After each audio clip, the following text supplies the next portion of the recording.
Imagine a world where language is reduced to grunts, fire is a mystery, and dinosaurs roam alongside humans. This is the delightfully absurd prehistoric playground of Caveman. When this quirky comedy hit theaters in 1981, it arrived during the post-Star Wars era when Hollywood was obsessed with high-concept blockbusters. No way! Yes way! Yet, here was Ringo Starr, former Beatle-turned-actor, leading a film that communicated almost entirely through grunts, physical comedy, and a made-up language. With a modest budget of $8.5 million, Caveman wasn't aiming for box office domination.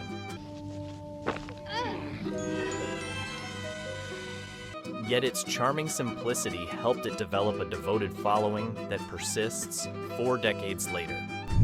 The film grossed just over $15 million, modest by blockbuster standards, but enough to cement its place as a cult favorite.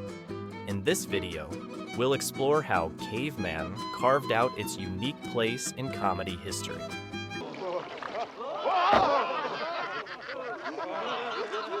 From its innovative approach to language barriers to its endearing practical effects, we'll examine why this primitive comedy continues to resonate with audiences.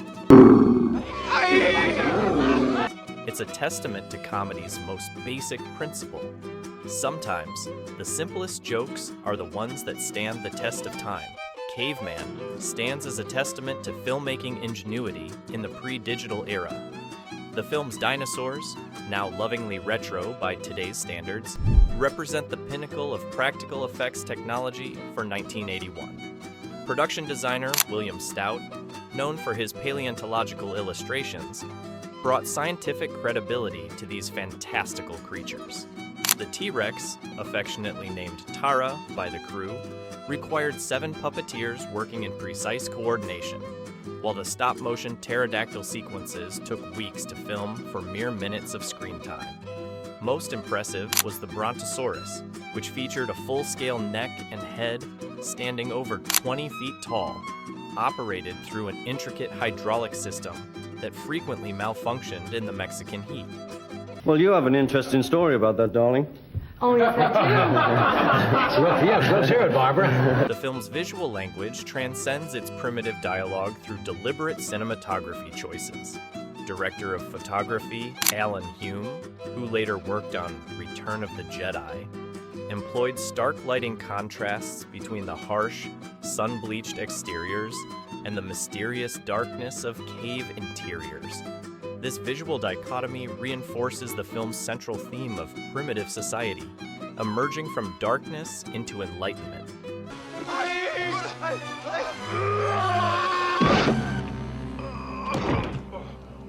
Watch how firelight becomes a character itself, dancing across faces as a visual metaphor for awakening intelligence. The production faced unique challenges beyond technical hurdles. Filming in remote Mexican locations meant the crew battled extreme temperatures, dust storms, and isolation. The prehistoric hot spring sequence required constructing a massive heated pool in the desert, while the Ice Age scenes demanded importing tons of artificial snow to the scorching location. These environmental extremes actually enhanced performances, as actors' genuine discomfort translated to authentic caveman reactions. Have you spotted the film's clever Beatles reference when Atuk creates music? Share your favorite caveman moment below and join our prehistoric film discussion. Most innovative was the film's approach to language. Linguist Victoria Fromkin, who later created Klingon for Star Trek, developed the caveman vocabulary with specific rules and structure. Each tribe had subtle dialectical differences, and words followed a primitive linguistic evolution throughout the story. This attention to linguistic detail created a surprisingly rich communication system from just a few dozen words. Listen carefully to how Zoog Zoog changes intonation depending on context, from tentative question to emphatic demand. The performances in Caveman deliver far more than primitive grunts and physical comedy. Ringo Starr's portrayal of Atuk showcases surprising depth beneath the simplicity. As the underdog caveman who transforms from tribe, reject to leader, Starr conveys vulnerability through expressive eyes and precise physical timing. His background as a beetle might have drawn initial attention, but it's his commitment to physical comedy that makes Atuk endearing. In the sequence where he discovers music by striking stones and bones,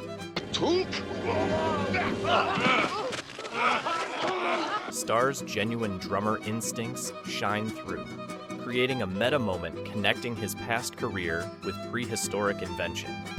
Barbara Bach, already known for her Bond girl status in The Spy Who Loved Me, brings nuance to Lana beyond the typical caveman's girlfriend trope. Her character evolution from status-seeking trophy mate to someone who values intelligence and compassion adds unexpected emotional depth. The behind-the-scenes romance between Bach and Starr, who met on set and married shortly after filming. During the picture when you decided to get married? No, No. just the other week. Infuses their on-screen chemistry with authentic tension. Dennis Quaid's performance as the antagonistic Lar represents early evidence of his star potential. His physicality as the brutish alpha male creates a perfect foil to Starr's inventive underdog. Quaid's commitment to the physical demands, performing most stunts himself and spending hours in makeup, elevates what could have been a two-dimensional villain. Shelley Long, just before finding fame on Cheers, brings surprising humanity to Tala. Her comic timing, particularly in scenes where she discovers new emotions, provides some of the film's most genuine laughs. The moment where she attempts to understand jealousy, conveyed entirely through facial expressions, demonstrates how effective performance can transcend language barriers. The cast's chemistry binds the film together, especially in group sequences showing the evolution of primitive society. Watch the communal scenes around fire or during hunting expeditions. Each actor maintains distinct character behaviors, even in background moments. This ensemble approach creates a convincing prehistoric community. Most remarkably, these performances connect to universal themes of social hierarchy, technological progress, and human connection.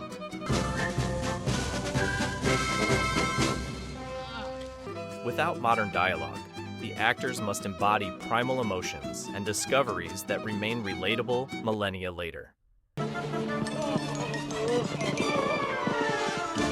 The scene where Atuk's tribe discovers cooking meat transforms a simple concept into a moment of genuine wonder, reminding viewers how extraordinary our everyday technologies once seemed. Through exaggerated prehistoric contexts, Caveman paradoxically reveals deeply human truths about innovation, community, and social evolution.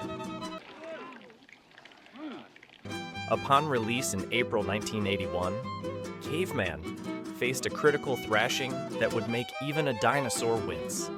The New York Times dismissed it as a prehistoric comedy with the sensibility of an armpit joke, while Variety declared it too juvenile for adults and too crude for children. Critics lambasted its reliance on broad physical comedy and bathroom humor, with particular disdain for the film's flatulence gags involving the Tyrannosaurus Rex. The film's $15 million box office barely surpassed its production budget, seemingly confirming critical assessment. Yet something curious happened in the decades following. Cable television and home video breathed new life into Caveman as audiences discovered it without the weight of critical expectations. By the 1990s, the film had cultivated a passionate cult following, with fans appreciating precisely what critics had condemned. Its unapologetically lowbrow humor delivered with surprising technical craft. The film's most controversial aspect upon release was its perceived waste of talent. Many critics couldn't reconcile Ringo Starr's Beatles legacy with Caveman antics, viewing it as a career misstep rather than brave genre experimentation. Time has reframed this perspective, with modern viewers appreciating how the film cleverly utilized Starr's natural charm and understated comedy instincts. The prehistoric setting itself proved divisive. While some dismissed the historical inaccuracies, humans coexisting with dinosaurs, others recognized the intentional absurdist approach. Modern audiences, raised on increasingly sophisticated visual effects, have developed an unexpected appreciation for the film's handcrafted aesthetic. The obviously artificial dinosaurs, once considered limitations, are now celebrated as charming reminders of practical effects craftsmanship. Hidden within this seemingly simple comedy are subtle details that reward attentive viewers. The Caveman language contains Easter eggs and jokes that work on multiple levels. Certain phrases contain phonetic puns that become apparent with repeated viewings. The tribal markings and cave paintings contain recurring symbols that tell a parallel visual story throughout the film. Most cleverly, several anachronistic gags are deliberately planted as inside jokes, like the perfectly cube-shaped wheel that Atuk's tribe rejects before discovering the round version. Perhaps most surprising is how Caveman has evolved from critical punching bag to recognized comedy experiment. Modern comedy directors from Judd Apatow to Taika Waititi have cited its commitment to concept and visual storytelling as influential. What was once dismissed as simplistic has been reappraised as daringly minimalist, a comedy that returns to the medium's silent film roots while playfully subverting prehistoric adventure tropes. Caveman has cast a longer shadow over comedy than its modest reception might suggest. Its DNA is evident in later prehistoric comedies like Encino Man and Year One, which similarly use primitive settings to explore fish-out-of-water scenarios. However, its influence extends beyond the obvious genre connections. The film's approach to language barriers through physical comedy established a template that transcends settings. From Jacques Tati's meticulously choreographed visual gags to Rowan Atkinson's nearly silent Mr. Bean, what makes Caveman surprisingly relevant today is its accessibility across cultural and language divides. In our global streaming era, where content travels across borders instantly, the film's minimal dialogue approach feels remarkably prescient. Its humor translates without subtitles, working equally well for audiences worldwide, a universal language of comedy that Netflix and other platforms now actively seek. The film unintentionally pioneered a global comedy approach decades before the streaming revolution made it valuable.